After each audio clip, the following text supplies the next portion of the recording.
असली झारखंडी की क्या पहचान 1932 का हो जिसके पास का ध्यान। चुनाव में जब जाते हैं कई सारे समीकरण होते हैं। राजमहल सीट के पूरे इतिहास को देखें तो यहाँ पे जो अल्पसंख्यक वोटर हैं वो निर्णायक भूमिका निभाते हैं और पिछली जो 2 जीत है आपकी बहुत नज़दीकी अंतर रहा है।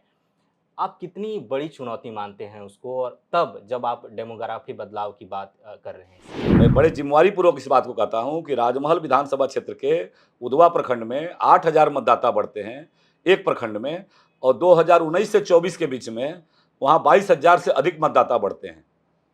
तो यह जो अप्रत्याशित वृद्धि है, ये प्रत्याशित वृद्धि आया कहाँ से? कौन-सा ऐसा स्कीम लाए कि खटाखट स्कीम के साथ जो है अचानक मतदाताओं की संख्या बढ़ गई? कि संताल में सीता सोरेन और लोबिन हेम्ब्रम और उधर कोल्हान में चंपाई सोरेन और उससे पहले गीता कोड़ा कि जो भारतीय जनता पार्टी देश की विश्व की सबसे बड़ी राजनीतिक पार्टी होने का दावा करती है, जो झारखंड में बताती है कि हम मजबूत स्थिति में हैं, क्या वो आयातित नेताओं के सहारे झारखंड मुक्ति मोर्चा को हराएगी?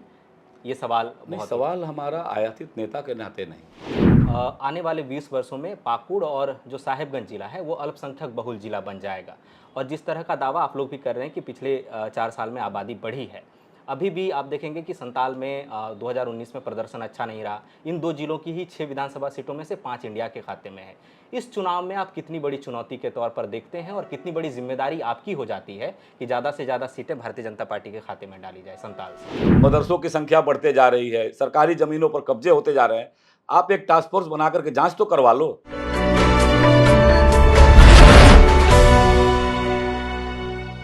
नमस्कार, द फोर्थ पिलर देख रहे हैं आप। इस वक्त हम राजमहल में बैठे हैं। राजमहल जो मुगल सम्राट अकबर के शासनकाल में संयुक्त बंगाल की राजधानी रही। राजमहल जहां पर ऐतिहासिक महत्व की कई इमारतें हैं, जैसे सिंगी दलान है, मैना बीबी का मकबरा है, अकबरी मस्जिद है, मीरान का मकबरा है। राजमहल जिसे गंगा नदी खुद अपने पवित्र जल से सींचती है। राजमहल जो कभी चाइना क्ले के बर्तनों की फैक्ट्री के लिए बहुत विख्यात रहा।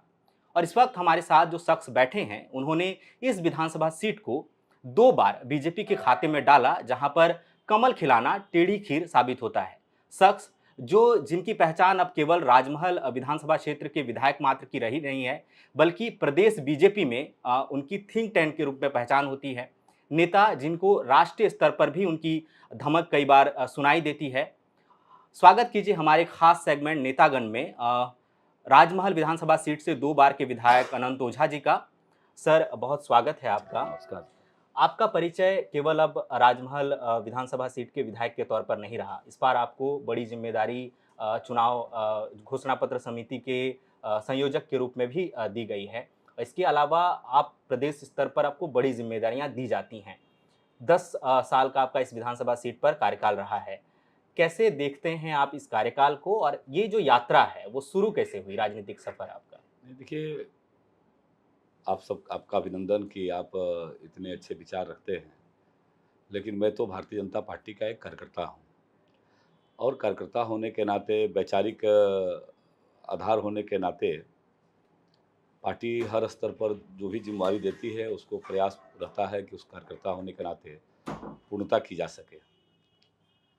जहाँ तक विषय है कि 10 साल के कार्यकाल का या विधायी कार्यकाल का, तो इस विधायी कार्यकाल से पूर्व अखिल भारतीय विद्यार्थी परिषद के माध्यम से एक संघ का, राष्ट्रीय स्वयंसेवक संघ के स्वयंसेवक होने के नाते हमारा जुड़ाव हुआ।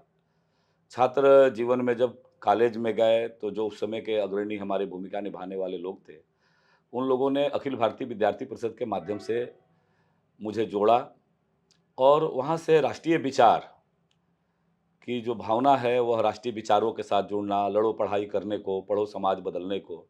उस समय एकीकृत बिहार था, लालू जी की सरकार थी, राज्य की शिक्षा व्यवस्था चौपट हो चुकी थी, और वहाँ से यह परिवर्तन की दृष्टि मिली। वहाँ से काम करते करते करते फिर 2000 में राजनीति के क्षेत्र में आना हुआ। संगठन के नाते युवा मोर्चा में मैंने युवाओं की लड़ाई लड़ी।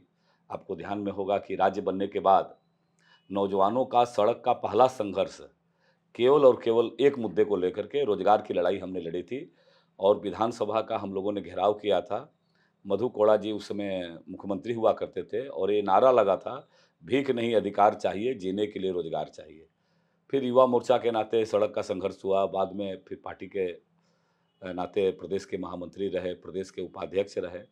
तो जो संगठन को जैसे लगा वैसे दायित्व देने का काम किया।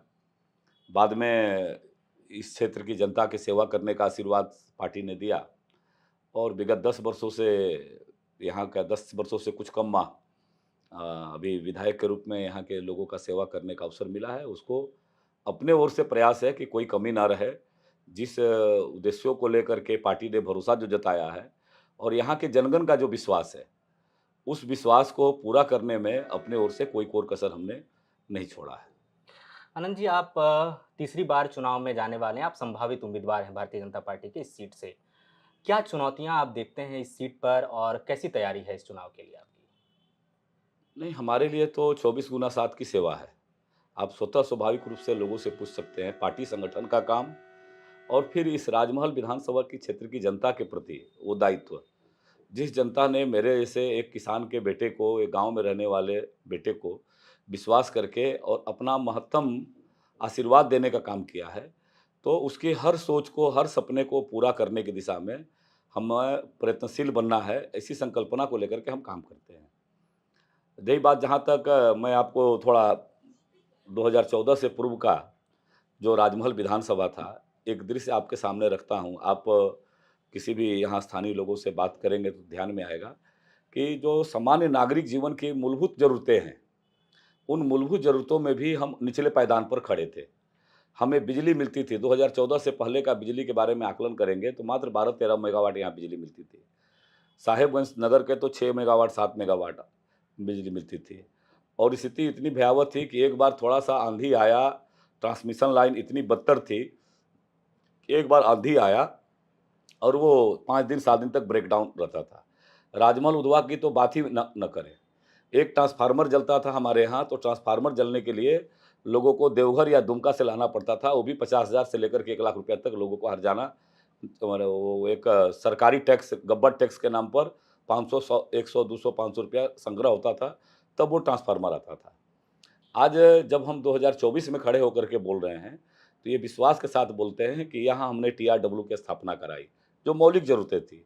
यहाँ हमने कई ग्रिड का स्थापना कराया, सब स्टेशन का स्थापना कराया और ट्रांसमिशन लाइन भी डबल सर्किट का ट्रांसमिशन लाइन, ताकि साहेबगंज जिला में बिजली आने के लिए जो भी मार्ग है, चाहे वो साहेबगंज से ललमटिया का हो, चाहे जो राष्ट्रीय ग्रिड है उसके साथ रूपनारायणपुर के साथ साहेबगंज को जोड़ने की बात हो, चाहे फरक्का से जो बिजली आती है हमारे यहाँ, तो ट्रांसमिशन लाइन को दुरुस्त किया। यहाँ जो लंबे जर्जर तार थे, जो ट्रांसमिशन लाइन का, उसको व्यवस्थित किया और आज हम कह सकते हैं कि सरकार की अगर मंशा सही रहे, पूर्ववर्ती, और ये संभव इसलिए हुआ कि केंद्र में मोदी जी की सरकार थी और राज्य में भारतीय जनता पार्टी के नेतृत्व में रघुवर दास जी की जो सरकार थी, डबल इंजन की सरकार में यह आधारभूत संरचना का काम बिजली के क्षेत्र में अकेला आज जिले वासी को भी लाभ मिल रहा है। विधानसभा क्षेत्र को तो लाभ मिला ही, आज पूरे जिले के लोगों को लाभ मिल रहा है। और स्थिति ये हो गया था कि मैं कई पर पूछता था उधवा के लोगों से, जो सबसे सुदूरवर्ती क्षेत्र है हमारा, जिन लोगों को 10 दिन, 8 दिन, 10 दिन ब्लैकआउट रहता था और पिछले शासनकाल में, रघुवर जी के शासनकाल आते-आते ये सब इंफ्रास्ट्रक्चर जब हमारा खड़ा हुआ, तो मैं पूछता था कि बिजली क्या है? तो विभाग के अधिकारी बोलते थे कि सर 1 घंटा, 2 घंटा हम लोग को लाइन काटना पड़ता है मजबूरी में, कि कहीं तार गल करके न गिर जाए। और वर्तमान समय में चीज़ें अभी भी है, लेकिन कहीं न कहीं सरकार की अदूरदर्शिता के कारण आज भी लोगों को थोड़ी कठिनाई होती है, बिजली की कटौती होती है। नहीं तो साहेबगंज जिला इस रूप में ट्रांसमिशन लाइन खड़ा हो गया है कि यहाँ अब बिजली कटौती का कोई विषय ही नहीं है। हम 24 घंटा बिजली जिले वासियों को दे सकते हैं।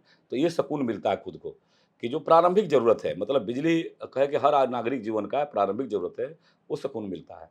आप जैसे काम गिना रहे हैं अपने 10 साल के उपलब्धियां जो भी आप गिना रहे हैं, लेकिन चुनाव में जब जाते हैं कई सारे समीकरण होते हैं। राजमहल सीट के पूरे इतिहास को देखें तो यहाँ पे जो अल्पसंख्यक वोटर हैं वो निर्णायक भूमिका निभाते हैं और पिछली जो 2 जीत है आपकी बहुत नज़दीकी अंतर रहा है।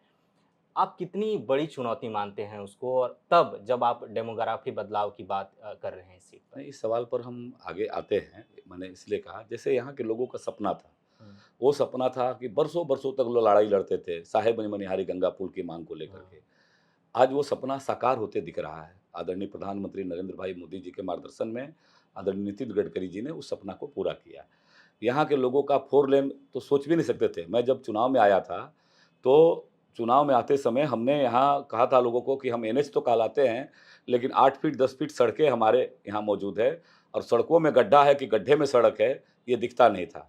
आज हम कह सकते हैं कि 3,000 करोड़ से अधिक की लागत से 4 लेन की चमचमाती सड़कें, जैसे मुंबई वालों को दिखने को मिलती है, कई महानगरों में दिखने को मिलती है, आज वैसे चमचमाती सड़कें हमारे यहाँ दिखाई दे रही है। उसी प्रकार से यहाँ बच्चों को पढ़ने के लिए डिग्री कॉलेज नहीं था। आज राजमहल में मॉडल डिग्री कॉलेज का स्थापित हो गया। बच्चों को पढ़ने के लिए पॉलिटेक्निक कॉलेज नहीं था। हमारे यहाँ के बच्चे दूर-दराज चेन्नई और दिल्ली जाते थे। आज वहाँ पढ़ने के लिए बच्चों को न केवल डिग्री कॉलेज बना, ये मॉडल कॉलेज बना, बल्कि मॉडल कॉलेज में पॉलिटेक्निक कॉलेज में पढ़ाई भी हो गया। उसी प्रकार से यहाँ कॉमर्स की पढ़ाई प्रारंभ करना, उसी प्रकार से बच्चियों के लिए महिला कॉलेज स्थापित करना। ऐसे जो भी विकास किसान भाइयों के हित के लिए यहाँ पर हमने कोल्ड स्टोरेज बनाया। यहाँ डेयरी का एक प्रोजेक्ट बनाया जो मेधा डेयरी के नाम से यहाँ न केवल शिलान्यास किया, बल्कि आदरणीय प्रधानमंत्री जी ने उसका शिलान्यास किया था। अब उसका लोकार्पण भी हो करके और वो गतिशील हो गया। तो ये सारी चीज़ें जब मैं बात करता हूँ तो उसमें विकास में हमने कोई पैमाना हिंदू मुस्लिम करके पैमाना नहीं बदला। हाँ, ये ज़रूर है कि देश हित का जब विषय आता है तो हम हमेशा कहते हैं इस बात को है कि जो भारत के मुसलमान हैं उसके प्रति हमारे मन में दूर-दूर तक किसी भी हद तक हमारे अंदर नकारात्मकता नहीं है। हम तो लड़ाई लड़ रहे हैं जो अवैध रूप से घुसे हुए बांग्लादेशी घुसपैठी है, जिनके कारण से हमारी डेमोग्राफी बदली है, जिनके कारण से हमारा जल-जंगल ज़मीन छीने जा रहे हैं, जिनके कारण से हमारे सांस्कृतिक हमला हो रहा है, जिनके कारण से हमारी आंतरिक सुरक्षा खतरे में पड़ रही है। और इसका पैमाना ये है कि आपने देखा होगा कि जब से इस क्षेत्र की जनता ने मुझे आशीर्वाद दिया, तब से मैं इस क्षेत्र की बदलती हुई डेमोग्राफी को लेकर के, इस क्षेत्र के अंदर जो बदलाव आ रहे हैं, आंतरिक सुरक्षा के जो खतरे पैदा हुए हैं, इसको लेकर के राज्य की सबसे बड़ी पंचायत में हमने उसको उठाने का काम किया। और जो सरकार थी, आपने देखा होगा कि किस प्रकार से वर्तमान जेएमएम कांग्रेस गठबंधन की सरकार ने तुष्टीकरण की राजनीति के कारण लगातार इसको नकारते गई। इन लोगों की हद तो ये भी हो गई कि माननीय उच्च न्यायालय में जब ये मामला आया तो इन्होंने सीधे से खारिज कर दिया कि एक भी बांग्लादेशी नहीं है इस जिला में। जबकि मैंने ही विधानसभा में प्रश्न लाया था और इसी सरकार ने स्वीकार किया कि नहीं, 4 बांग्लादेशी वहाँ पकड़ाए हैं।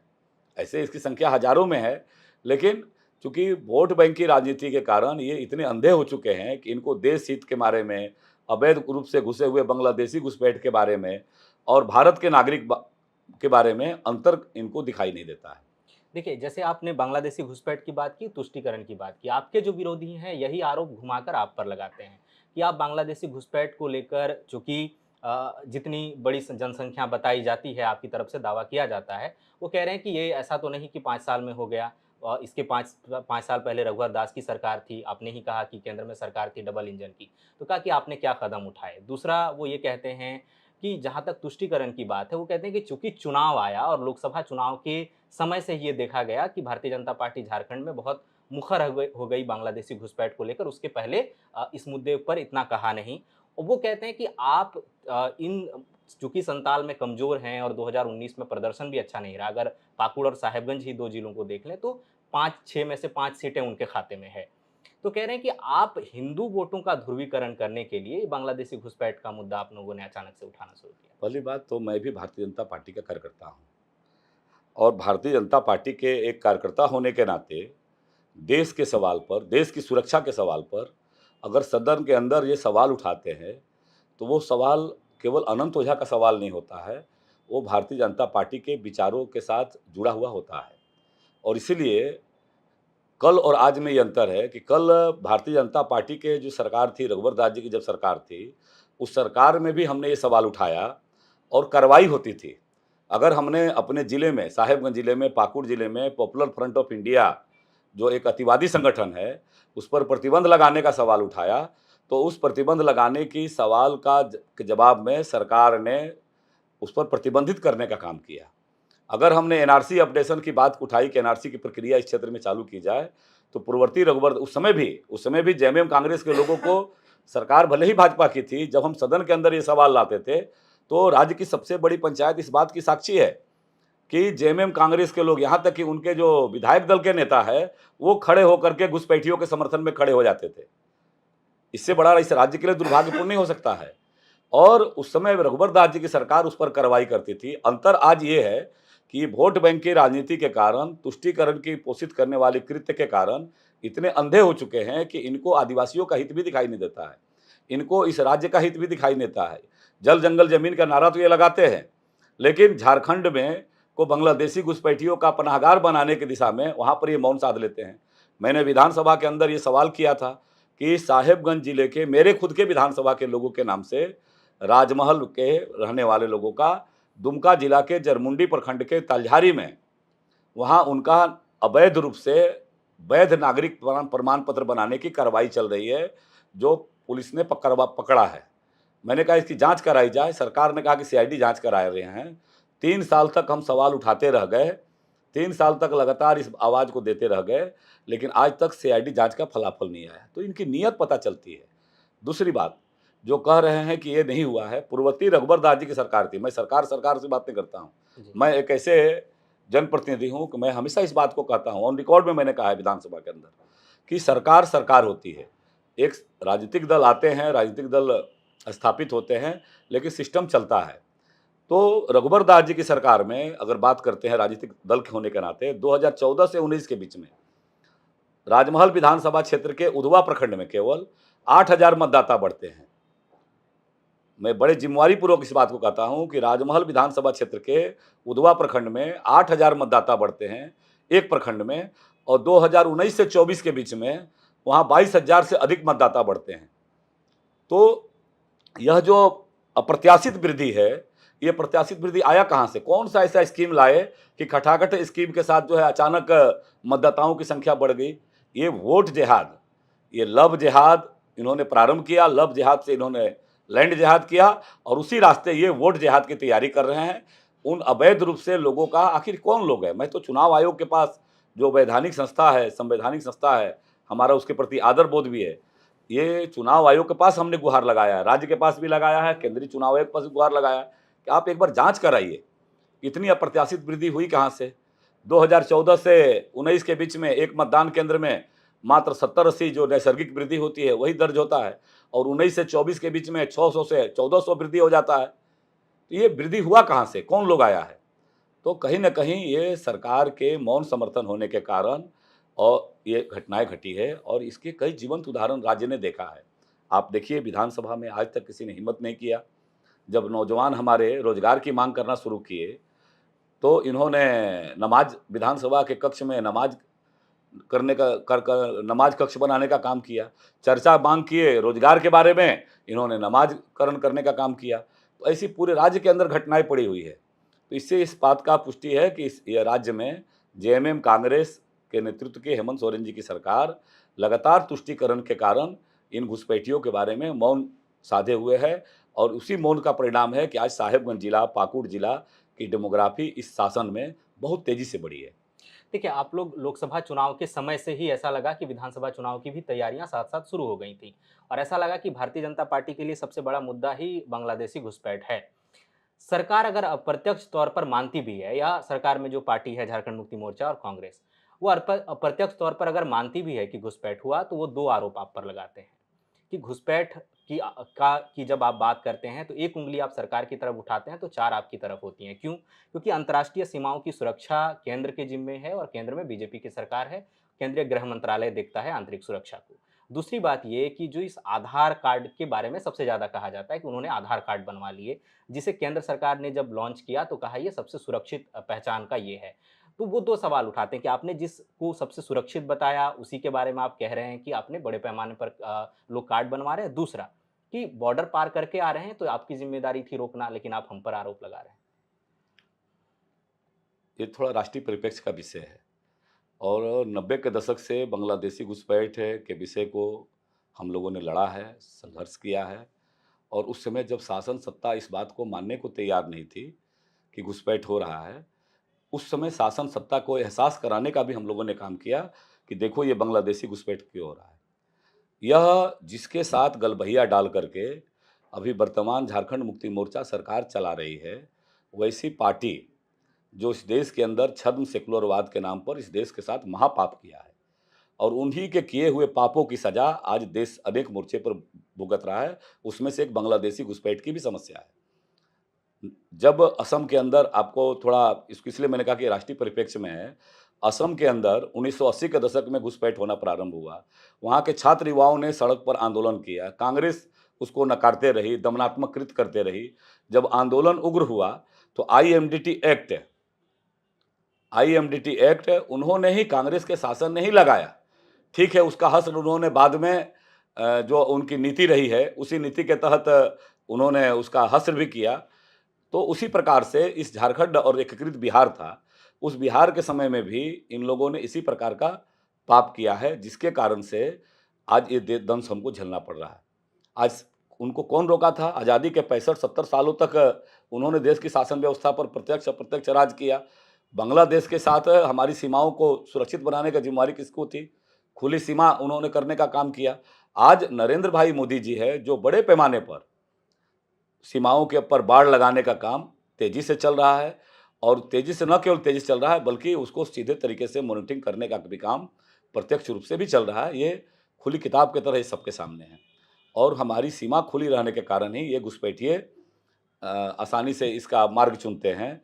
और चूंकि ये जो मैंने कहा कि छद्म सेकुलरवाद, चाहे कांग्रेस पार्टी हो, चाहे कम्युनिस्ट पार्टी हो, चाहे वो ममता दीदी के पार्टी हो, चाहे झारखंड मुक्ति मोर्चा भी उसी रास्ते पर चल पड़ी है, चाहे राजद पार्टी हो, ये सब लोग जो छद्म सेकुलरवादी राजनीतिक दल है, ये उनके संरक्षण में आकर के खड़े हो जाते हैं। मैं आपके माध्यम से राज्य की जनता को बताना चाहता हूँ कि रघुवर जी की सरकार थी और आज हेमंत सोरेन जी की सरकार है। रघुवर जी की सरकार में भी जब घुसपैठियों के बारे में सवाल करते थे, तो कांग्रेस के सबसे बड़े नेता आदरणीय आलमगीर आलम साहब, वो उन घुसपैठियों के बाद में सवाल पर सदन के अंदर खड़ा हो जाते थे। और आज जब सवाल लाते थे इस सरकार में भी, तो अभी वो सरकार में थे। लेकिन आपने देखा होगा कि जब हमने 2022 में गैर सरकारी संकल्प लाया था, और मैंने 2 ही मांग किया था। एक, अगर मुझे लगता है कि मैं लगातार, वो हमेशा सदन में इस बात को कहते थे कि जब से अनंत ओझा विधायक बनकर के आए हैं सदन में, तब से बांग्लादेशी घुसपैठी की बात करते हैं। हमने कहा कि अगर मैं सवाल करता हूं, मुझे लगता है कि मेरे क्षेत्र की ज्वलंत मुद्दे हैं, तो आप एक उच्च स्तरीय टास्क फोर्स बना दीजिए, और पूरे जो समेकित रूप से जो घटनाएं घट रही है, चाहे रबिका पहाड़िन के टुकड़ों में काट करके हत्या करने के कारण जो अतिवादी विचार इस इलाके में आ रहे हैं, चाहे जाली नोटों का तस्करी हो रही है, चाहे जाली रेल टिकट की तस्करी हो रही है, चाहे बड़े पैमाने पर तस्करों का गिरोह इस इलाके में पनप रहा है। तो ऐसे जो घटनाएं घट रही है, जल जंगल जमीन छीने जा रहे हैं, मदरसों की संख्या बढ़ते जा रही है, सरकारी जमीनों पर कब्जे होते जा रहे हैं, आप एक टास्क फोर्स बना करके जांच तो करवा लो। और दूसरा, मैंने कहा था कि साहेबगंज और पाकुड़ जिले का एक मिनी एनआरसी करवा लीजिए। लेकिन उस समय संसदीय कार्य मंत्री के नाते, कल रघुवर सरकार में भी वो उछल करके खड़े होते थे उनके समर्थन में, और आज जब सरकार में मंत्री के नाते उत्तर देते हैं, तो सदन के अंदर ऑन रिकॉर्ड में है। जो मुझे खुशी है, और मैं आभार व्यक्त करता हूं माननीय उच्च न्यायालय के प्रति, कि माननीय उच्च न्यायालय ने भी उन्हीं भावनाओं को, और केंद्र सरकार ने भी उन्हीं भावनाओं को अपने हलफनामा में दर्ज कराया है, कि उन्होंने कहा कि कोई टास्क फोर्स बनाने की जरूरत नहीं है, सरकार सक्षम है। उन्होंने न्यायालय में पहले दिन कहा कि नहीं, एक भी बांग्लादेशी नहीं पकड़े गए, अभी कहते हैं कि नहीं नहीं, बांग्लादेशी पकड़े गए। तो ये इस प्रकार का विषय, ये इनके नीति और नियत और घुसपैठियों के प्रति प्रेम, इन हेमंत सोरेन जी की पार्टी का हो, चाहे कांग्रेस पार्टी का हो, ये घुसपैठियों के प्रति प्रेम इनका उजागर है, और इनके ही किए हुए पापों की सजा आज झारखंड जैसे राज्य, और झारखंड ही नहीं, पूरा देश आज बांग्लादेशी घुसपैठियों का दंश झेल रहा है। राजमहल सीट पर वापस लौटते हैं। कई बार विरोधी आपके कहते हैं, खासतौर पर 2019 के जो विधानसभा चुनाव के नतीजे हैं, उनको आंकड़े को उठाकर, कि अगर राजमहल सीट पर अल्पसंख्यक वोटों का बिखराव नहीं होता, तो अनंत ओझा जी की राहें मुश्किल हो सकती थी। उसमें वो देते हैं कि आजसू पार्टी की तरफ से मोहम्मद ताजुद्दीन चुनाव लड़े। आजसू पार्टी का संताल परगना में बड़ा कैडर नहीं है। वो व्यक्तिगत रूप से चुनाव लड़े आजसू पार्टी की तरफ से, और 76,000 के करीब वोट ले आए।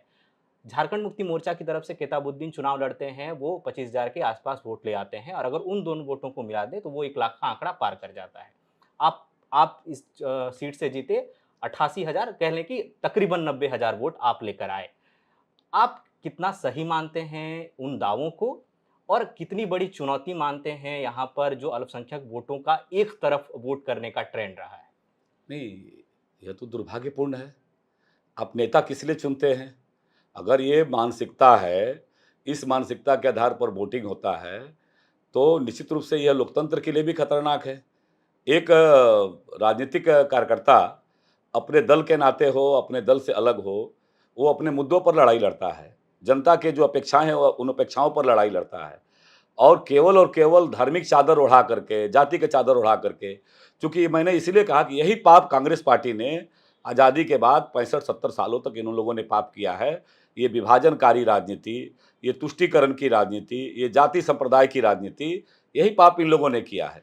और उसी का परिणाम है कि इस प्रकार की लोकतांत्रिक व्यवस्थाएँ में घट रही है। मैं तो उस समीकरण पर नहीं जाता, लेकिन आपके माध्यम से जहाँ इस तरह की बातें होती है कि नहीं अल्पसंख्यक ये 2 खड़े थे इसलिए हुए, तो हिंदू समाज में भी अलग-अलग समाज में लोगों को लोग खड़े थे। अगर हिंदू समाज में भी कोई कैंडिडेट इस प्रकार का सामूहिक 18 कैंडिडेट खड़े थे। जी। अगर वो भी ध्रुवीकरण होता, तो शायद उनके पास इस तरह का बोलने का उत्तर भी नहीं रहता। लेकिन मैं इन चीज़ों को नहीं मानता। जी। हम तो ये बात कह के आते हैं कि भाई जनता के सामने मुद्दे हैं। जैसे हमने कहा था कि अगर मेरे कार्यकाल में गंगा पुल का काम चालू नहीं हो पाया, तो मैं अनंत ओझा खुद के लिए वोट माँगने नहीं आऊँगा।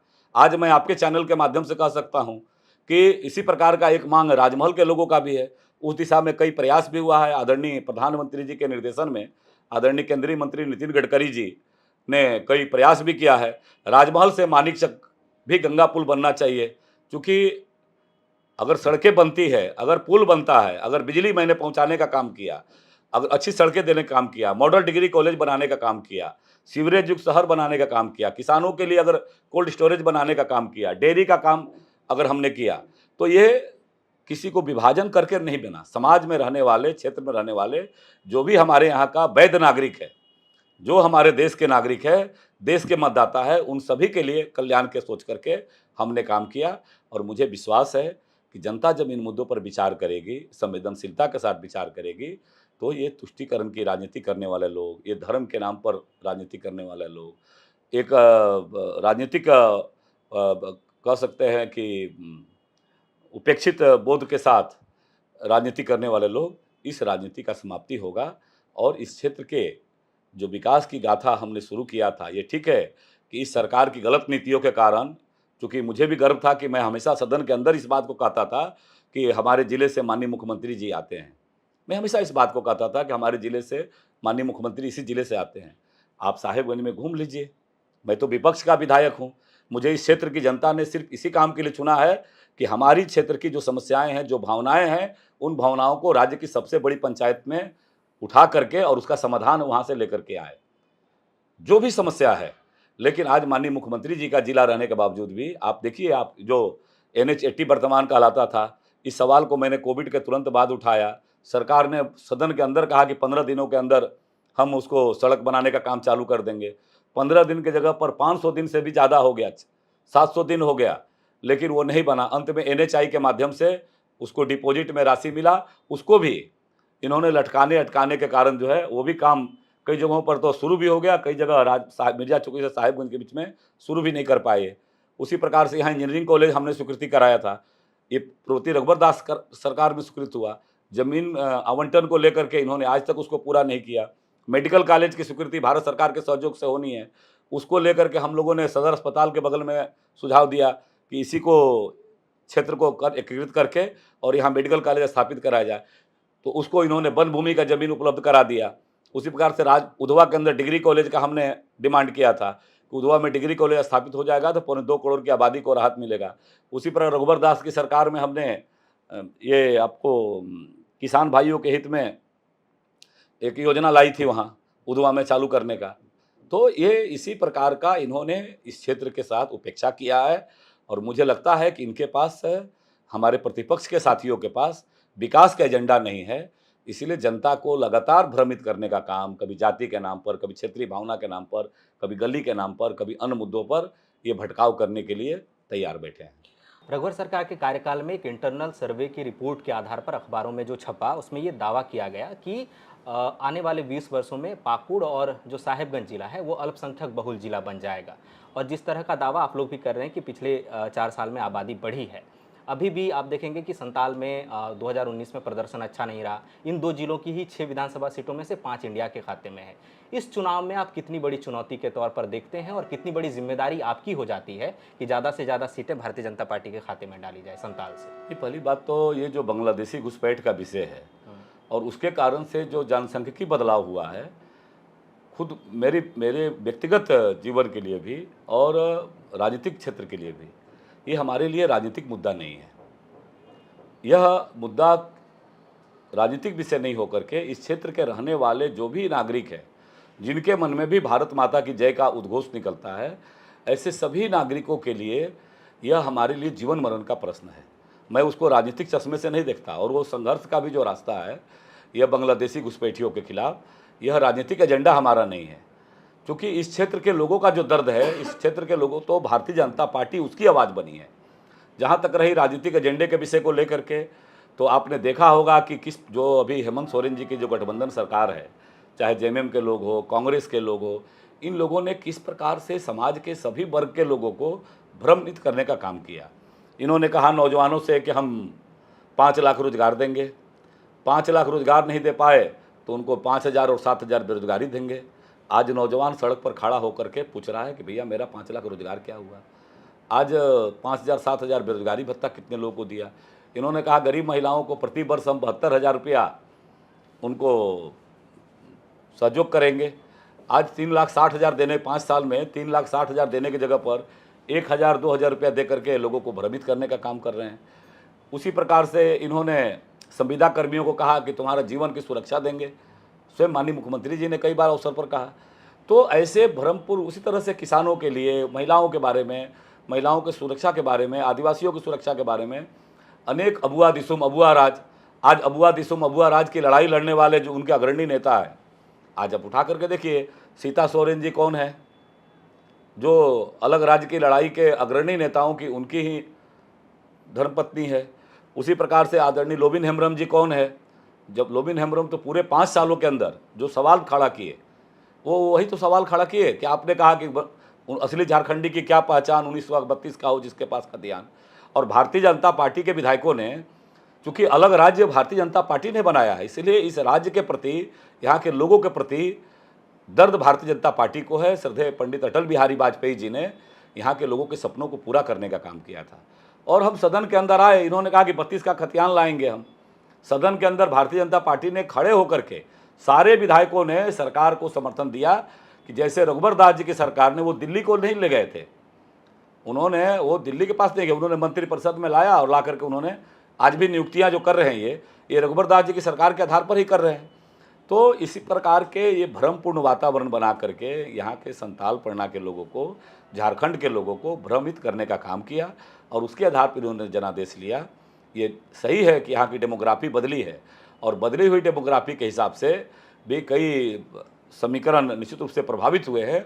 लेकिन आज भी झारखंड और झारखंडियत की सोच रखने वाले, जो झारखंड के बारे में अच्छा सोचने वाले जो लोग हैं, हम उनके बीच में जाएंगे और इनकी जो कारगुजारियाँ है, इन्होंने जो भ्रामक जनादेश लेने का काम किया, झूठे वादे करके जनता के बीच में आए, इन वादों को उनको याद दिलाएंगे।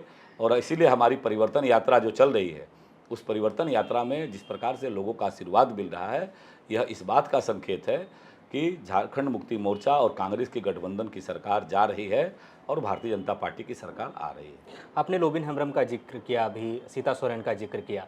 एक सवाल लगातार उठाया जा रहा है पिछले 6-7 महीने के घटनाक्रम को लेकर कि संताल में सीता सोरेन और लोबिन हेम्ब्रम, और उधर कोल्हान में चंपाई सोरेन और उससे पहले गीता कोड़ा, कि जो भारतीय जनता पार्टी देश की विश्व की सबसे बड़ी राजनीतिक पार्टी होने का दावा करती है, जो झारखंड में बताती है कि हम मजबूत स्थिति में हैं, क्या वो आयातित नेताओं के सहारे झारखंड मुक्ति मोर्चा को हराएगी?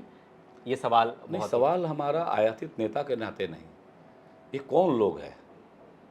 आप चंपई सोरेन जी का आपने देखा होगा व्यक्तित्व, सदन के अंदर हम लोगों ने भी देखा होगा, विपक्ष के सदस्य के नाते हम लोग भी सवाल करते थे उनसे। वो झारखंड मुक्ति मोर्चा अबुआ दिसुम अबुआ राज के अग्रणी नेता थे। इन्होंने जो मुद्दे खड़ा किए थे, 1900 असली झारखंडी की क्या पहचान, 32 का हो जिसके पास खतियान, इन्होंने जो नारे दिए थे, आज उसका मोह भंग हुआ है। और मैंने पहले ही कहा कि यहाँ के लोगों के सपने को पूरा करने के लिए लड़ाई तो मरांगोम के जयपाल सिंह मुंडा जी के समय से अलग राज्य की लड़ाई चल रही थी। भारतीय जनता पार्टी भी लड़ाई में अग्रणी भूमिका निभाई, लेकिन उस सपने को पूरा करने का काम पंडित अटल बिहारी वाजपेयी जी ने, जो रांची के मोराबादी मैदान में जो वादा करके गए थे, उन्होंने यहाँ के लोगों की भावनाओं को समझा और जो कह कर गए थे उसको पूरा करने का काम किया। आज नरेंद्र भाई मोदी जी इस देश के प्रधानमंत्री हैं। धरती आबा भगवान बिरसा मुंडा जी की माटी को नमन करने का किसने किया? जनजाति गौरव दिवस के रूप में किसने स्थापित किया?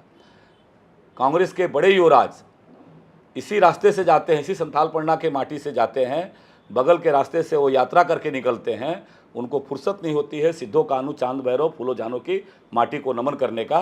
ये देश के प्रधानमंत्री आदरणीय श्री नरेंद्र मोदी जी हैं, जो भोगनाडीह की माटी को जाकर के नमन करते हैं, जिन्होंने अंग्रेजी दास्ता के खिलाफ लड़ाई किया था। देश के गृह मंत्री आदरणीय अमित शाह जी आते हैं और अमित शाह जी साहेबगंज में परिवर्तन सभा को संबोधित करने से पहले उस भोगनाडीह के माटी को जाते हैं और उस माटी को प्रणाम करके, उनके वंशजों को प्रणाम करके तब साहेबगंज की सभा में आते हैं। ऐसा झारखंड हमारे मन में है। तो झारखंड के बारे में, झारखंड के हितों की रक्षा करने के बारे में जो भी इस लड़ाई में साथ रहते हैं, भारतीय जनता पार्टी उनको साथ लेकर के और लड़ाई के साथ आगे बढ़ना चाहती है। आप चुनाव घोषणा पत्र अभियान समिति के संयोजक भी हैं। अभी तक अंदर जो आपकी पूरी कमेटी है उसमें मंथन पर कौन से मुद्दे निकल कर आए, और चूंकि आपने कहा था कि जनता से सुझाव भी मांगे जाएंगे, तो इस चुनाव में बीजेपी बांग्लादेशी घुसपैठ के अलावा और किन मुद्दों को लेकर जनता के बीच जा रही है? देखिए, झारखंड आज परिवर्तन को आतुर है। झारखंड की आम जनता में यह का विश्वास ये सरकार खो चुकी है और भारतीय जनता पार्टी पूरे देश के अंदर ये बात स्थापित है, विशेष करके हमारे देश के यशस्वी प्रधानमंत्री नरेंद्र भाई मोदी जी के बारे में, कि ये मोदी की गारंटी है। अगर मोदी जी ने कहा तो वो निश्चित ही पूरा होगा। हमारे लिए वो घोषणा पत्र केवल नारा नहीं होता है, हमारे लिए हमारे संकल्पों को सिद्धि तक ले जाने का वो मार्ग होता है। और इसीलिए अभी आपने संपन्न लोकसभा का चुनाव हुआ, हमारे भारतीय जनता पार्टी के घोषणा पत्र में हम लोगों ने कहा था कि 70 वर्ष से आयु के जो ऊपर के लोग होंगे उनको हम आयुष्मान भारत के साथ जोड़ेंगे, सभी नागरिकों को।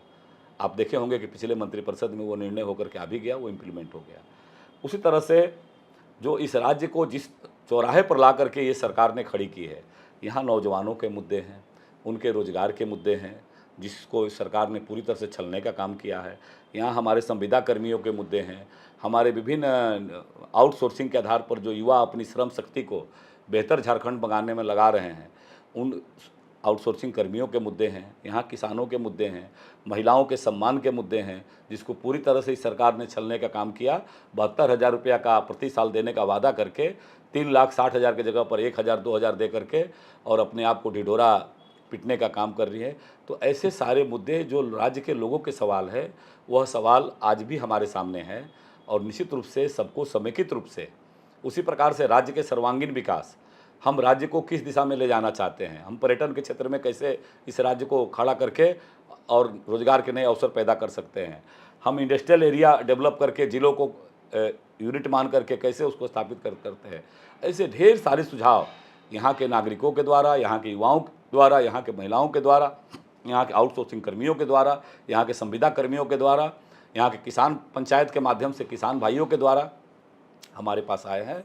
और भारतीय जनता पार्टी अपनी पूरी वचनबद्धता के साथ जो हमारा घोषणा पत्र में जो मुद्दे होंगे, जो विशेष जनता के सुझाव आएंगे, उसको पूरी पारंगता के साथ समेकित रूप से संकलित करके और हम उसको घोषणा पत्र में शामिल करेंगे। आपने रोजगार का जिक्र किया और आप लोग रोजगार को लेकर सरकार को घेर भी रहे हैं, लेकिन सवाल उठते हैं इस बात को लेकर कि उनके पास गिनाने के लिए है कि उन्होंने एक जेपीएससी की परीक्षा सफलतापूर्वक संपन्न कराई, नियुक्तियां दी, दूसरी जेपीएससी की परीक्षा मुख्य परीक्षा हो चुकी है, परिणाम का इंतजार है। जेएसएससी सीजीएल की परीक्षा को भी वो सफलतापूर्वक कराने का क्रेडिट ले रहे हैं। इसके अलावा पंचायत सचिव, हाई स्कूल टीचर, लेखा पदाधिकारी की नियुक्तियों को उपलब्धि के तौर पर बता रहे हैं। इसके अलावा अन्य नियुक्तियां हैं। वो कहते हैं कि बीजेपी 5 साल के कार्यकाल में जब पूर्ण बहुमत की सरकार उनकी थी, जेपीएससी की कोई एक परीक्षा नहीं ले पाई, जेएसएससी सीजीएल की परीक्षा नहीं हो पाई।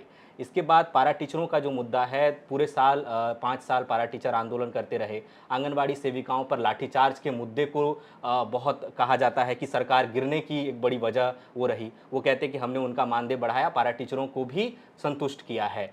तो आप जब अब जाएंगे चुनाव में और घोषणा पत्र में भी अगर रोजगार का वादा करेंगे, तो इस बार क्यों जनता भरोसा करे रोजगार के मुद्दे पर भारतीय जनता पार्टी पर? पहली बात तो हमारी साख है समाज में, जिन बातों को दोनों दलों के भावनाओं को जनता देख रही है। एक तरफ भारतीय जनता पार्टी की सरकार रही, रघुवर दास जी की सरकार रही, इसी राज्य के अंदर, सदन के अंदर जब रघुवर दास जी ने सभी राज्य के सभी लोगों को निमंत्रण दिया कि आइए समेकित रूप से हम एक रोजगार नीति हम बना लें, एक नियोजन नीति हम बना लें, तो आदरणीय जो आज के माननीय मुख्यमंत्री हैं, उस मुख्यमंत्री जी ने सदन के अंदर कहा था कि हम आपको अगर सुझाव नहीं देंगे तो आप रोजगार नहीं देंगे क्या? रघुवर दास जी की सरकार ने समाज के सभी वर्गों को, सभी राजनीतिक दलों को, सभी समाज संगठनों को निमंत्रित करके, और हमें जो अच्छा लगा, एक ठोस नियोजन नीति बनाते हुए हम लोगों ने 1,03,000 नौजवानों के हाथों में सरकारी नौकरी देने का काम किया। जो झारखंडी हित की भावना है, उस झारखंडी हित की भावना को रखते हुए खुद आप साहेबगंज जिले में यहाँ के रहने वाले जो बच्चे हैं उनके हाथों में रोजगार देने का बात किया। आपने क्या किया? आपने कहा 32 का खतियान लाएंगे, आपने नहीं लाया। जब नौजवान रोजगार मांगने की बात कहे, आपने सभी लोगों को कहा कि हमें आने दीजिए, हम ये सपने कर देंगे। उसके सपनों को लाठी के सहारे इन्होंने, वादा हमने नहीं किया था, इन्होंने वादा किया था, हम तो केवल सदर के माध्यम से इनके वादे को याद दिला रहे थे। लाठी और डंडे के सहारे उनकी आवाज़ को इन्होंने दबाने का काम किया, और उसका परिणाम हुआ कि जब जब रोजगार की बात हुई तो कभी इन्होंने रोजगार के मुद्दे पर नमाज कक्ष चलाया, जब रोजगार के मुद्दे की बात हुई तो इन्होंने कहा कि 32 का खतियान हम बनाएंगे। जब हम लोगों ने सर्वसम्मति से इनको अधिकार दे दिया तो फिर उस पर पलायन कर गए। जब नौजवानों के रोजगार पर आपने देखा होगा विधानसभा के अंदर हम लगातार, मैं तो एक सदस्य होने के नाते आज गर्व के साथ कह सकता हूँ कि विगत 4.5 वर्षों के कार्यावधि में हमने नौजवानों के सवाल, रोजगार के सवाल, संविदा कर्मियों के सवाल, और सदन के अंदर रिकॉर्ड है इस बात का कि सरकार कैसे पलायन करती रही लगातार मुद्दे पर। तो हमारे पास काम करने की साख है समाज में। भारतीय जनता पार्टी ने काम किया है, रोजगार दिया है, यह भारतीय जनता पार्टी का विश्वास है। कुछ कमियां रही होगी हमसे, जिन कमियों के कारण या इनके द्वारा जो लाए गए जो भ्रमपूर्ण वातावरण थे, उस भ्रम के वातावरण में इस राज्य को ले जाने की दिशा में इन लोगों ने काम किया और जनादेश लिया। आज उस जनादेश पर कुठाराघात हुआ है। तो निश्चित रूप से अब राज्य की जनता भी समझ गई है, राज्य के युवा भी समझ गए हैं, संविदा कर्मी भी समझ गए हैं कि इनके हाथों से इस राज्य का भला नहीं हो सकता है। इसलिए समेकित रूप से भारतीय जनता पार्टी समाज के हर वर्ग समूह का चिंता करते हुए हम घोषणा पत्र लाएंगे, और सरकार बनने के बाद उस घोषणा पत्र को संकल्प पत्र मान करके उसको सिद्धि तक पहुंचाने की दिशा में हमारा प्रदेश नेतृत्व, राष्ट्रीय नेतृत्व के मार्गदर्शन में काम करेगा। यहाँ पर लौटते हैं खास महाल का मुद्दा। आपने पिछले चुनाव में एक आपके लिए एक प्राइमरी वादा था कि खास महाल का मुद्दे का आप समाधान तलाशेंगे।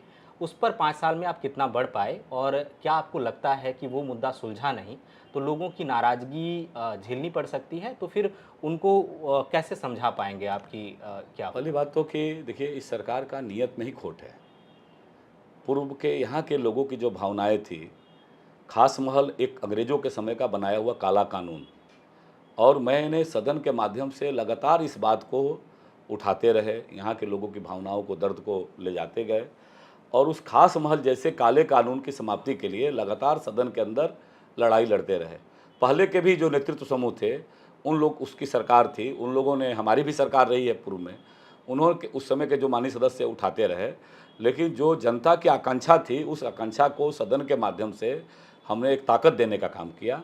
और पूर्ववर्ती रघुवर दास जी की सरकार ने हिम्मत दिखाते हुए, पहली बार हिम्मत दिखाते हुए इसका अस्थायी समाधान करने की दिशा में पहल किया।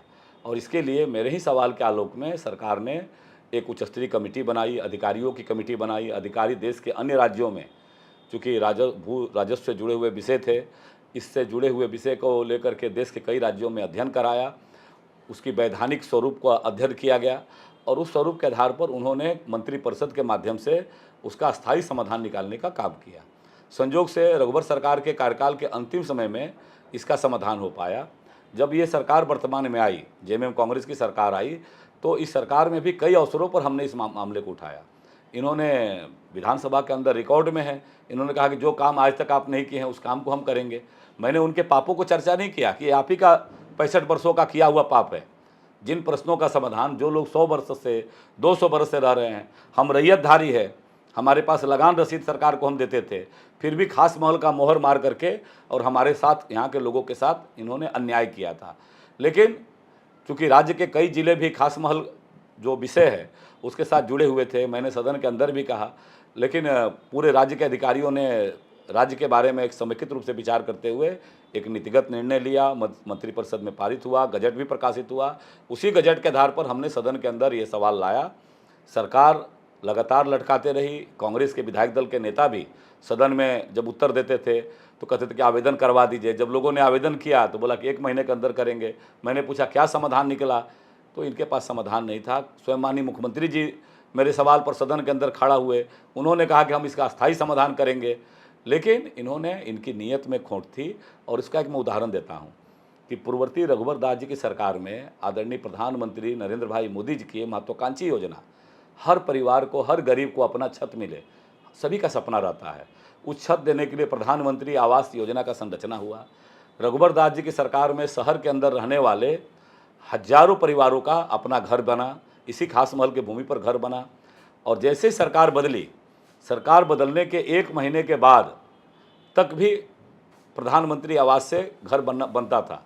लेकिन जैसे इनको पता चला कि विधानसभा में हमने प्रश्न लाया कि भाई आप उसका स्थायीकरण करिए, जो यहाँ के लोगों का दर्द था खास महल का, जिन लोगों का प्रधानमंत्री आवास का पहला किस्त, दूसरा किस्त भी मिल गया था, उसका किस्त इन लोगों ने रोकने का काम किया, क्योंकि इनके नीयत में खोट है। और कई बार हमने कहा, कई बार अवसर, जैसे मैंने सड़क के बारे में कहा कि ये नहीं चाहते थे पता कि राजमहल विधानसभा क्षेत्र में जो विकास की एक नई रूपरेखा हमने खड़ी की थी, जो मैंने सैकड़ों योजनाएं गिना सकते हैं जिससे यहाँ के लोगों का भाग्य बदल सकता है, सैकड़ों योजनाएं जो खड़ी की थी, उन योजनाओं को इनको लटकाने, अटकाने, भटकाने की इनकी नीयत थी। उसी के तहत इन्होंने खास महल का भी प्रक्रिया को बाधित करते रहा, सड़क निर्माण की प्रक्रिया, इंजीनियरिंग कॉलेज को भी बाधित करते रहा, मेडिकल कॉलेज को भी बाधित करते रहा। यहाँ तक कि कोल्ड स्टोरेज जो 12 करोड़ से अधिक की लागत से बनाया है, बन करके तैयार है, उसको भी इन लोगों ने चालू नहीं किया। तो ऐसी सैकड़ों योजनाएं हैं जो यहाँ के लोगों का भाग्य और भविष्य बदल सकती है। उसमें खास महल भी प्रमुखता से मुद्दा था। मुख्यमंत्री जी ने सार्वजनिक रूप से बयान दिया है, सार्वजनिक रूप से कहा है। मैंने कई बार प्रश्न किया उसके अंदर, यहाँ जनसभा में प्रश्न किया, यहाँ जब आते थे तो मैं मिल करके उनको अस्थायी समाधान के लिए जनप्रतिनिधि होने के नाते आग्रह करता था, लेकिन इनकी नीयत अच्छी नहीं थी। इसके कारण से ये लंबित हुआ। मुझे विश्वास है कि आने वाली भारतीय जनता पार्टी की सरकार में यहाँ का जो खास महल का मुद्दा है, या मुद्दा तो मैं तो नहीं मानता, मैं तो मानता हूँ कि ये खास महल समाप्ति की ओर है। उन व्यवस्थाओं में को और सरलीकृत करते हुए इसको, इस दिशा में यहाँ के नागरिकों को उसको मालिकाना हक दिलाने का काम ये हम करेंगे। आपने पीएम आवास का जिक्र किया और आपने आरोप लगाया कि उन्होंने किस्तें रोकी, लेकिन उनकी तरफ से ये कहा गया कि भाई 8.5 लाख लोगों की लिस्ट हमने सौंपी थी, उसको केंद्र से स्वीकृति नहीं मिली। इसके बाद वो कहते हैं कि राशन कार्ड बड़े पैमाने पर नाम काटे गए और इसीलिए हमें अबुआ आवास योजना लेकर आनी पड़ी। नहीं, देखिए, आप पता तो करें, ये इनकी नीयत में अच्छी नहीं है।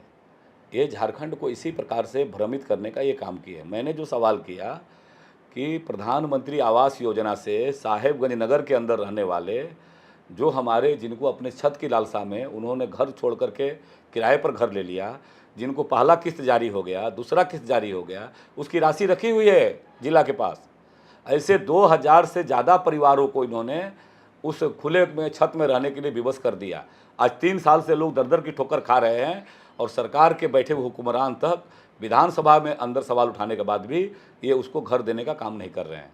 दूसरा विषय जो राज्य के परिप्रेक्ष्य में आपने कहा कि जो राशि इन्होंने लिया था, ये हमने सदन के अंदर भी इस बात को कई बार कहा है कि जो उपयोगिता प्रमाण पत्र इनको जमा करना था कई विभागों में, जैसे कृषि विभाग की बात करें तो उसमें तो इन्होंने खर्च किया ही नहीं किया। जितने भी भारत सरकार के प्रोजेक्ट थे वो इसी प्रकार से लटका अटका कर रखे। पर्यटन विभाग के क्षेत्र में भारत सरकार की जो योजना थी उसको इन्होंने लटका करके रखा। उसी प्रकार से प्रधानमंत्री आवास योजना को भी उपयोगिता प्रमाण पत्र इन्होंने जानबूझ करके भ्रमित करने का, प्रधानमंत्री ग्राम सड़क योजना का भी इन्होंने इसी प्रकार के भ्रमित करने का काम किया। तो इनके नीयत अच्छी नहीं रही और ये राज्य के लोगों का भला नहीं चाहते हैं, राज्य के लोगों का विकास नहीं चाहते हैं। इसीलिए लगातार ये इसी प्रकार के एजेंडे को ये बढ़ाते गए। यही साहेबगंज है, मुख्यमंत्री सावित्रीबाई फुले योजना का अखबार के सुर्खियों में आपको पढ़े मिलेगा कि कैसे अधिकारियों ने पैसे जा करके अपने खाते में जमा करा करके रख लिया था। ये सैकड़ों दर्ज हजारों केसेस मिलेंगे आपको। कैसे सरकारी पैसे का बंदरबाट हुआ, कैसे डाकिया योजना जो हमारे आदिम जनजाति के, पहाड़िया जनजाति समाज के लोगों को सीधे उसके घर तक पहुंचाने थी, कैसे लाखों टन, हजारों टन उसका खाद्यान्न जो है उसकी लूट मची है। इसी साहिबगंज जिले में है, मुख्यमंत्री जी का जिला है, उनके खुद के विधानसभा क्षेत्र में घटनाएं घटी है। तो ये इसी प्रकार के राज्य की जनता को गुमराह करते रहे हैं और उसी गुमराह का जब अब आने वाले 2024 के चुनाव में जनता तैयार बैठी है, वो इनको उत्तर देने का काम करेगी। रोजगार को लेकर आपकी क्षेत्र की तरफ से दो तरह के सवाल आए। एक तो खनन घोटाला मामले में ईडी की कार्रवाई हुई और एनजीटी के निर्देश पर क्रशर बंद है। दूसरा ये कि चाइना क्ले का जिक्र किया हम लोगों ने कि राजमहल विख्यात था उसकी फैक्ट्रियों को लेकर, लेकिन अब वो मरणासन एक तरह से है और उसमें भी लोगों के रोजगार गए हैं।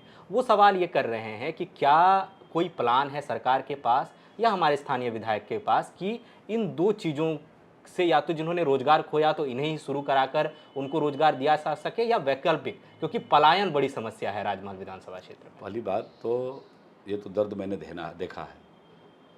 ये इसी लाते जितनी भी मैंने कहा योजनाओं का बताया आपको, ये जो योजनाओं का सृजन करने की जो हमारी सोच है कि हमारे यहाँ कनेक्टिविटी अच्छी हो, कनेक्टिविटी के तहत जहाँ एक और एडीबी सड़क हमारा रघुवर दास की सरकार में लोकार्पण हुआ था, वहीं 4 लेन सड़क मिर्जा चौकी से लेकर के फरक्का तक 4 लेन सड़कों का निर्माण हो। एक नई सड़क लगातार सवाल उठाते उठाते साहेबगंज से रांची तक ग्रीनफील्ड एक्सप्रेस हाईवे, जिसकी स्वीकृति करा करके हमने भारत सरकार के पास भिजवाने का काम किया।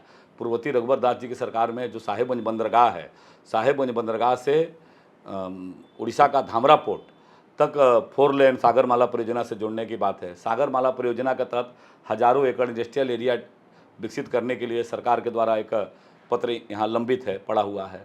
उसी प्रकार से जिस प्रकार से पत्थर उद्योग के माध्यम से इस सरकार की नाकामियों के कारण जिस प्रकार से लूट हुई है, और उस लूट की दास्तान ये पूरा राज्य ने देखा है, पूरा झारखंड ने देखा है। और वहीं दूसरी ओर राजमहल का जो चाइना किले है, उस चाइना किले का जो पहले से काम करता था, जिसमें हमारे सैकड़ों हजारों मजदूर काम करते थे, उन लोगों ने योजनाबद्ध तरीके से उसको षड्यंत्र पूर्वक समाधान नहीं करके उन लोगों ने बंद करके रखा है। अभी मुश्किल से 1 माह पहले ही मैंने अधिकारियों से कहा कि सारी प्रक्रियाएं जब आपकी पूरी हो गई है तो फिर क्यों नहीं उसको खोलने के बारे में आप विचार करते हैं। तो चूँकि उन लोगों ने भी कहा कि ये प्रक्रियाएं हैं, ऐसी प्रक्रियाओं के तहत पालन करता है। पूर्ववर्ती सरकार में कहाँ रुकी पड़ी हुई थी, सरकार ने उसका समाधान का रास्ता खोजा और उसको नवीनीकरण करने की दिशा में, उसको कार्यावधि बढ़ाने की दिशा में काम किया था। लेकिन इनको चिंता इस बात का नहीं है और इसीलिए राजमहल विधानसभा क्षेत्र को इन लोगों ने अपने एजेंडा में किसी भी प्रकार से इसको बाधित करने का काम किया। इसलिए इस क्षेत्र की जनता के पास, इनके पास जाने के लिए कोई प्रश्न नहीं है, सिवाय सांप्रदायिक ध्रुवीकरण का, विभाजनकारी राजनीति का। इसके अलावा इनके पास, इन्होंने इस क्षेत्र की जनता के भला के लिए कोई ऐसा काम नहीं किया है जिससे यहाँ के क्षेत्र की जनता की भला हो सके। आखिर में मुद्दों से चुनावी राजनीति पर लौटते हैं। राजमहल में आप संभावित उम्मीदवार हैं ही, आपकी प्रतिद्वंदी की बात करते हैं। एमटी राजा मोहम्मद ताजुद्दीन जो हैं वो झारखंड मुक्ति मोर्चा में वापस लौट आए हैं और संभावित उम्मीदवार भी होंगे। पिछले बार वो चुनाव लड़े और जैसा कि बताया 76,000 के आसपास वो वोट लाए थे। कितनी बड़ी चुनौती आप उनको मानते हैं और चुनाव में किस तरह की संभावनाएं आप देख रहे हैं? नहीं, संभावनाएं क्या है, मेरे पास तो काम की थाती है। सत्य परेशान हो सकता है, पराजित नहीं हो सकता है। और सत्य यह है कि इस क्षेत्र को एक नई पहचान मिली है, विकास की एक नई पहचान मिली है। 65 साल, आज़ादी के 65 साल हो गए। 65 साल के विकास की रूपरेखा और इस 10 साल के विकास की रूपरेखा को लेकर के हम जनता के बीच में जाने वाले हैं और वह सवाल का उत्तर इनको देना पड़ेगा। इनके 5 साल में इस क्षेत्र की, इन्होंने जिस दल के साथ वो जुड़े हैं, जो दल, कौन कैंडिडेट बनेगा मुझे पता नहीं है, भारतीय जनता पार्टी किसको बनाएगी ये मुझे पता नहीं, ये तो हमारा राष्ट्रीय नेतृत्व तय करता है, प्रदेश नेतृत्व तय करता है। लेकिन 65 सालों में इस क्षेत्र के जीवन बदलने के लिए उन्होंने जो काम किया है और 10 वर्षों के यहाँ की जनता के दिए हुए आशीर्वाद के ताकत के बल पर इस क्षेत्र का भविष्य बदलने के लिए हमने जो प्रयास किया है यह सामने रहेगा। और पॉलिटिकल टूरिज्म करते हुए कई लोग प्रयास होता है, तो जब जनता की अदालत में जाएंगे, जनता के पास जब ये विषय जाएगा, निर्णय जनता को करना है। लोकतंत्र में तो जनता ही भगवान है। उनके सोच के आधार पर, उनके सपनों के आधार पर राजमहल विधानसभा क्षेत्र को किसने गढ़ने का काम किया है, किसने लाने का काम किया, और ये बेचैनी भी इसीलिए इनको है। इसीलिए इनको पता है कि हमने इस क्षेत्र की ज़बरदस्त उपेक्षा की है। हमने माननीय मुख्यमंत्री जी को उनके इसी राजमहल के धरती पर हमने उनसे निवेदन किया कि पता नहीं राजमहल पर नज़र किसकी लग गई। और दियारा क्षेत्र में त्राहिमाम है, लोगों का रजिस्ट्री होता था, रजिस्ट्री बंद हो गया। सड़कों का काम ठप पड़ा हुआ था, योजनाएं स्वीकृत है उसको देर जानबूझ करके विलम्ब किया जा रहा है, बच्चों के नए शिक्षण संस्थान खोलने की आवाज़ उठाई, वो बंद पड़ा हुआ है। तो यह इस प्रकार का कृत्य किया गया है, ये उस जनता के अदालत में हम जाएंगे और निश्चित रूप से जो भी हमारे सामने रहेंगे, 65 साल इनके दल के आधार पर भी, जो लोग भी दल के सत्ता में रहे, केंद्र के सत्ता में रहे, राज्य के सत्ता में रहे, उनको भी जवाब देना पड़ेगा। और 10 वर्षों का हमारा जो जनता का दिया हुआ आशीर्वाद की ताकत के बल पर जो हमने सेवा में समर्पित करने काम किया है, उसकी ताकत रहेगी, उस ताकत के आधार पर जाएंगे। और मुझे विश्वास है कि अंत में लोकतंत्र जीतेगा, लाठी तंत्र हारेगा, इस प्रकार का दुष्प्रचार तंत्र हारेगा। बहुत शुक्रिया आपका कीमती समय देने के लिए। तो ये थे राजमहल विधानसभा सीट से 2 बार के विधायक अनंत ओझा, और ये चुनाव घोषणा पत्र अभियान समिति के संयोजक भी हैं, तो बड़ी जिम्मेदारी भी है। चुनाव की घोषणा कभी भी हो सकती है, क्योंकि चुनाव आयोग की टीम जो है लगातार दौरा कर रही है। भारतीय जनता पार्टी इस बार बांग्लादेशी घुसपैठ के मुद्दे पर चुनाव में है, बहुत बातें इस पर हो रही हैं, विपक्ष इससे इनकार करता है, और अगर अप्रत्यक्ष तौर पर स्वीकार करता भी है तो आरोप केंद्र पर ही लगाता है। इस पर बहुत सारी बातें हैं, और ये तय करना न्यायपालिका और कार्यपालिका को है कि अगर बांग्लादेशी घुसपैठ हुआ है तो जिम्मेदार कौन है और चुनाव में ये कितना असर डालेगा।